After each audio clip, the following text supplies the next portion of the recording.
So I'm going to go over seated hip flexion. So the most important thing here, tall posture, you're sitting out of that pelvis. So if your pelvis is kind of sitting back and rounded down, almost as if your pelvis is a bucket of water, you're pouring water out of the back, you want to sit up nice and tall so that that bucket is nice and level, okay? So you're sitting up, your core is engaged, and you're just going to lift your hip up, hold it there for 2 to 3 seconds, and lower it back down.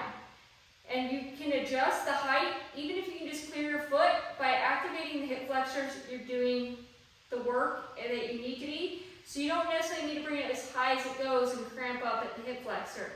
Really start where you're capable, where you feel good, and you're feeling the hip flexor work. And you're just going to hold it at the top, 2 to 3 seconds, and then lower it back down. 2 to 3 seconds, lower it back down. And I would do it both sides. Make sure that you're also not leaning from one hip to the next. Some people might lean all that weight over and then lift this hip up, and then it's really easy. So nice tall posture and alignment, lifting that hip up. And you want to do both sides, making sure that you're working those equally. Now the standing version of this can be done in a stairwell or with a box, but it's simply, and this is a little high for me, but you'll get the idea. You want something to hold on to, and you're just going to lift your hip up off of the box or step.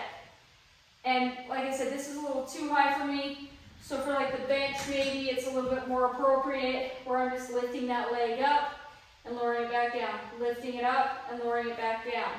The thing about that move is that you don't want to get all the movement by a side bend. So what you're going to do is just lift up from the hip, don't hip hike. So this is what you want to avoid. You want to just lift straight from the hip. Okay? Using that core as well, but mostly hip flexors. So that is the seated and standing hip flexion.